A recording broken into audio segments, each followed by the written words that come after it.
Chào mừng các bạn đến với nông trại nhiệt đới Tropic Farm.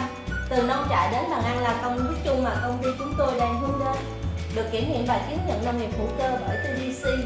Tropic Farm hiểu rõ tầm quan trọng của việc tuân thủ nghiêm ngặt các quy định về sản xuất và canh tác hữu cơ nhằm để bảo vệ môi trường và gìn giữ sức khỏe cộng đồng. Chúng tôi tự hào nói không với phân bón tổng hợp và thuốc trừ sâu trong bất kỳ giai đoạn nào trong quá trình nuôi trồng và sản xuất. Có thể nói, Tropic Farm là nông trại hữu cơ tiên phong trồng cây siêu thực phẩm Sacha Inchi đầu tiên. Sacha Inchi hay còn được biết đến với cái tên là Sachi là một loại cây có nguồn gốc từ Nam Mỹ, thân leo, họ đậu. Những năm gần đây thì Sacha Inchi bắt đầu được du nhập vào Việt Nam nhờ vào đặc tính có giá trị kinh tế cao. Hạt Sachi sau khi được thu hoạch thì được ứng dụng rộng rãi trong các ngành công nghiệp như thực phẩm, mỹ phẩm và dược phẩm.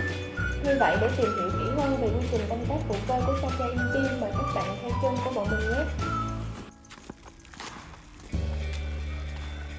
Sachi được các nhà khoa học cũng như người tiêu dùng trên thế giới đánh giá là một cây siêu thực phẩm nhờ có hàm lượng omega 369 được coi là cân bằng nhất trong các loại hạt lấy dòng. Sau đây xin mời các bạn đến với quy trình trồng cây Sacha Inchi của nông trại nhiệt đới.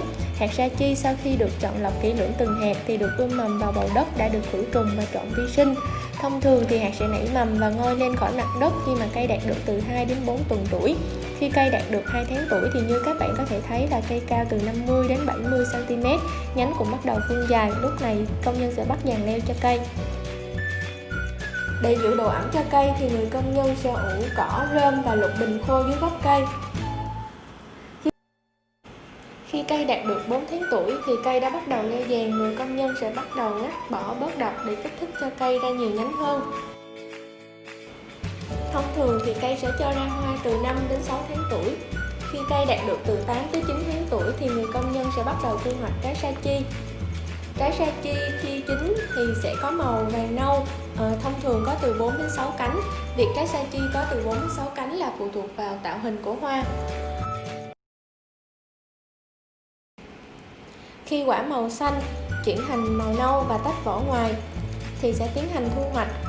Không được thu hoạch những quả còn non xanh, quả bị mốc ngoài vỏ hay quả đã rụng rơi xuống đất, bởi vì chúng sẽ làm giảm chất lượng của sản phẩm sau này.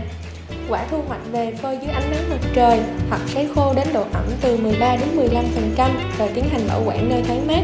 Với diện tích trồng Sacha Inchi tổng là 40 ha, tương đương với 40.000 m2 thì mỗi năm dự tính sản lượng của hạt khô sẽ rơi vào khoảng 5 đến 7 tấn trên mỗi hecta. Như vậy tổng sản lượng của Tropic Farm sẽ lên đến 200 tấn mỗi năm.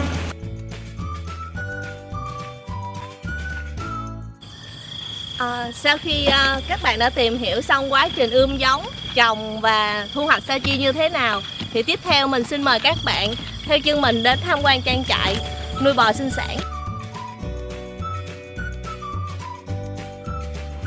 Chăn nuôi hữu cơ chủ yếu dựa vào việc quay vòng chất dinh dưỡng từ những sản phẩm dư thừa như phân động vật với phụ phẩm để cung cấp nguồn dinh dưỡng cho vật nuôi phát triển. Trang trại chăn nuôi bò của Tropic Farm có tổng diện tích 5.000 m2 và sân chơi 2.000 m2, biệt lập với khu dân cư. Hệ thống nguồn nước là một quy trình chăn nuôi hữu cơ khép kín. Phân bò được dùng để nuôi trùng quế. Phân của trùng quế và nước thải rửa chuồng trại sau khi được xử lý dưới hầm biogas đạt tiêu chuẩn vệ sinh môi trường là nguồn phân bón cho trang trại trồng cỏ tươi để làm thức ăn cho bò.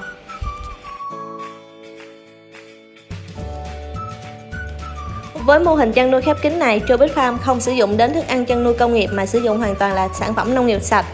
Cỏ này được cắt từ trang trại Sachi được canh tác hữu cơ, hoàn toàn không chứa thuốc trừ sâu hoặc là phân bón tổng hợp, rất là an toàn cho những con bò chúng ta.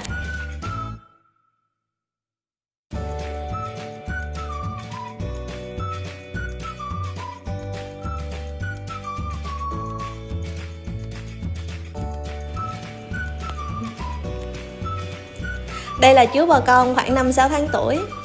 Hiện đang được nuôi nhốt chung với bò mẹ. Sau khi lớn thêm một chút nữa, chúng ta sẽ tách đàn cho nó.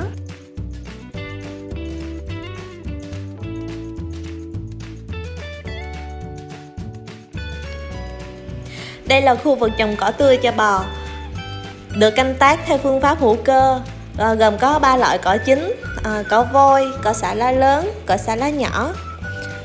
Với diện tích 3,5 hecta thì đây là nguồn cung cấp cỏ tươi quanh năm cho hơn 200 con bò ở nông trại Tropic Farm. Đây là khu vực dự trữ rơm khô, là nguồn thức ăn cho bò vào những ngày mùa mưa khi mà chúng ta không thu hoạch được cỏ tươi.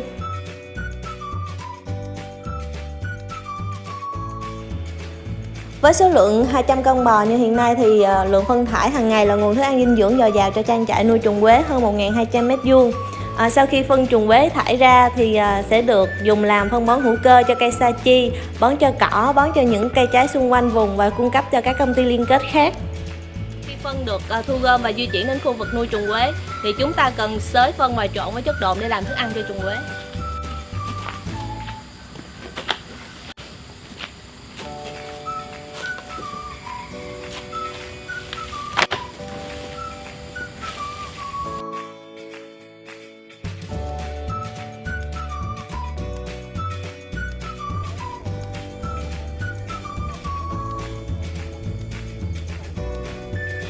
Và sau đây mời các bạn đến với phân gấc nhé.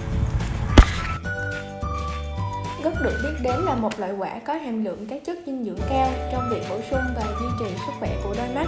Có thể kể đến là hàm lượng lycopene của gấc thì cao gấp 70 lần trong quả cà chua, beta carotene gấp 15 lần trong quả cà rốt, vitamin C thì cao gấp 40 lần trong trái cam. Cây gấc là một loại cây khá quen thuộc đối với người dân Việt Nam, thường được trồng thành giàn. Gấc là một loại cây thân leo lâu năm, chiều dài thì có thể lên đến là 15 m. Cây được chia thành cây đực và cây trái riêng biệt. Lá gấc thì nhẵn có hình chân vịt, phân thành 3 tới 5 dẻ. Lá có thể đạt chiều dài từ 8 đến 18 cm.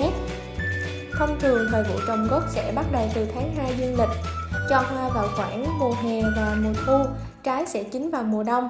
Khi gấc chín thì sẽ chuyển từ màu xanh sang màu vàng, cuối cùng là đạt màu cam đỏ. Hiện nay, Tropic Farm hướng đến mục tiêu là xây dựng một hệ sinh thái bền vững. Bên cạnh trang trại bò, farm gấc, farm sa chi thì có một hệ sinh thái suối tự nhiên bao quanh trang trại Tropic Farm.